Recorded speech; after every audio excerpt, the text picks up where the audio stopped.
Hey guys, welcome back to my channel. In this video I'm going to be showing you how I achieved this pastel pink nail look. If you haven't already, please subscribe to my channel and like this video, turn on the post notification bell so you never miss any post I upload, and hope you enjoyed this video. Right now I'm jumping straight into priming using my Young Nails Protein Bond. And in this video I'm going to be showing you the process from application onwards, as before this I just removed the shine from the natural nails using my 180 grit sanding band, applied the tips and shaped a coffin shape. Right now I'm going in with a bead of soft white that I mixed, and the brush I'm using is a number 14 from Hollywood Nail Supply. I get that question a lot.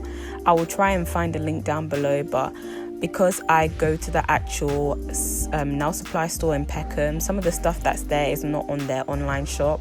So I'll see if I can find a link and then link it down below for you. And I'm applying a bead of clear acrylic, as this nail is going to be clear, and I'm going to put crystal pixies on the top. With your application, you want to make sure that you're picking up reasonable size beads. Always drain your bead on the towel, and make sure that when you apply it from the bottom up. That's the technique that I use. I find it helps me build a decent sized apex and make sure that the structure of the nail is not too flat and not too thick at the same time.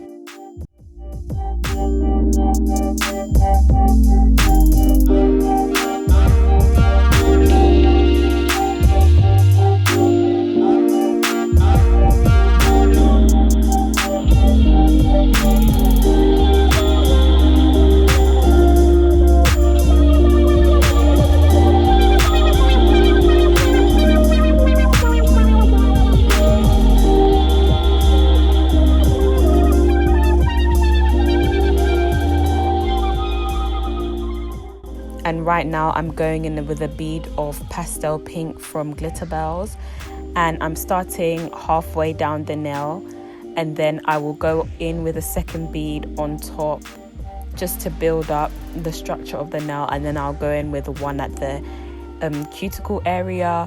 If you need extra beads, just make sure that you go in and fill the areas. You don't want the nail to be too flat and unstructured. Always also make sure that you're wiping down the sides so that the shape of the nail still is intact, and to make sure that your application is neat, and to also ensure that when you file it's easier to redefine the shape that you originally started with. Like I said in one of my previous videos, I personally do not stick to a bead method.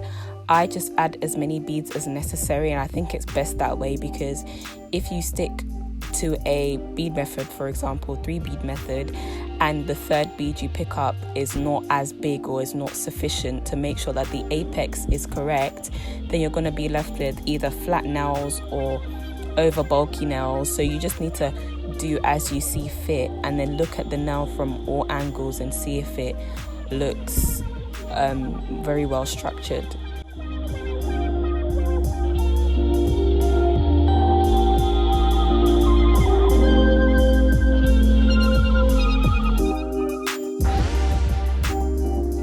And on this index finger I am doing a white and clear marble nail.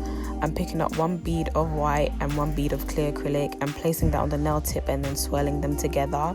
I'm starting from the bottom of the nails and going up, and then don't worry if this part is bumpy, as it adds texture to the marble. What you're going to do is encapsulate it in a bead of clear acrylic, and then this forms the smooth application layer. My advice is to encapsulate it, because obviously when you go over with your e-file, that could mess up your work depending on how much you have to file off. So encapsulating it in clear just reassures you that however much you're drilling down, you're not drilling into the marble layer.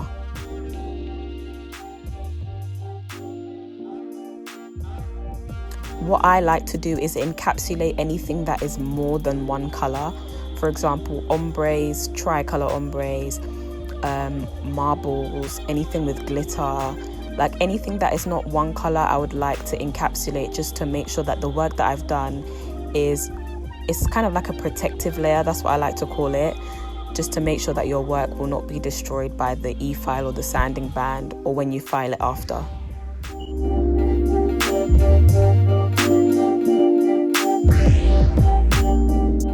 And on the thumb, I'm taking that same soft white that I used on the pinky finger to start the process of the ombre nail, and then I'll come back and use the same pastel pink to complete the ombre nail.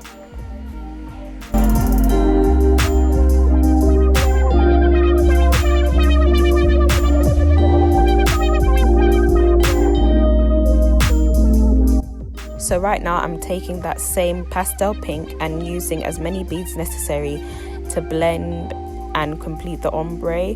To make sure that the blend is nice and smooth and it has a nice transition, just use as many beads as possible. You don't need to stick to a certain amount of beads, as I said previously. Just you need to make sure that it's nice and blended and there's no harsh lines.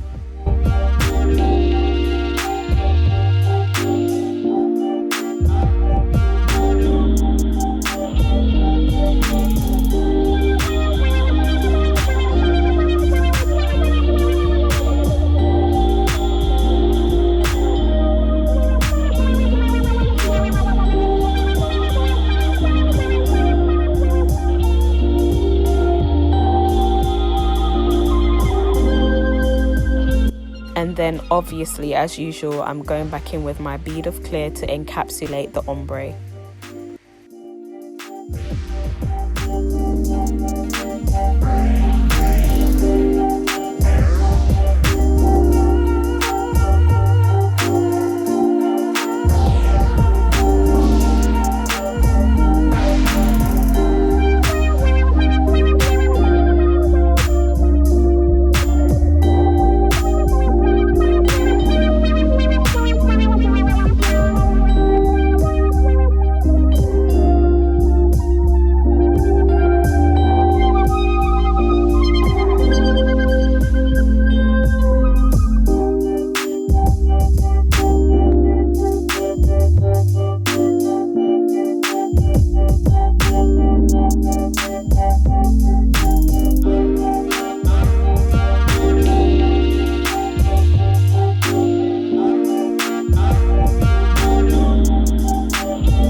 And now I'm just showing you how the application looks since I've finished both hands.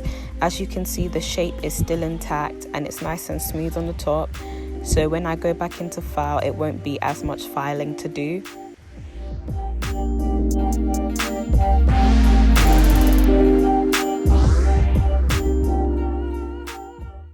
And now I'm just going in with my 180 sanding band to file the top of the nails and seal the cuticles.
then I'm taking my D&D 80 grit nail file to file the side walls, and then I'm gonna buff the top to smooth out any scratches.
Right now I'm applying some rhinestone gel that I'll use to adhere the pixie crystals. I can't remember where I got this from, guys. I got this when I first started doing my own nails. And then when I apply the pixie crystals, I'm going to use one side of my cuticle pusher to press them into the glue.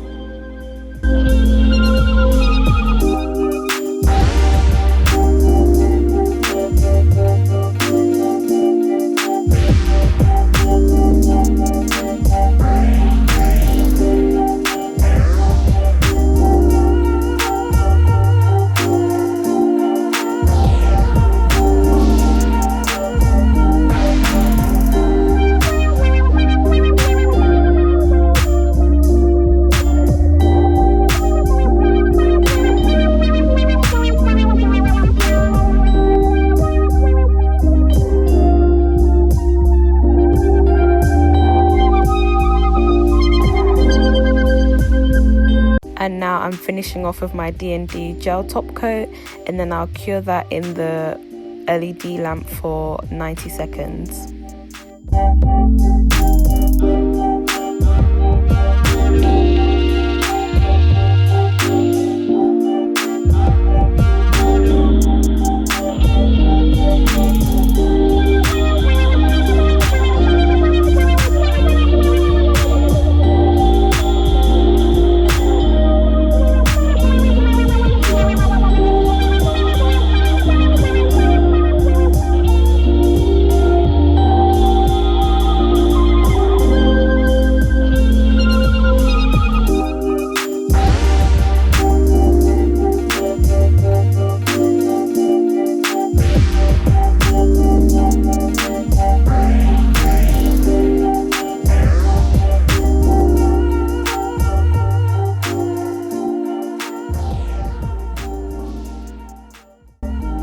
And here's the finished look, guys. Please like, share, comment and subscribe to my channel.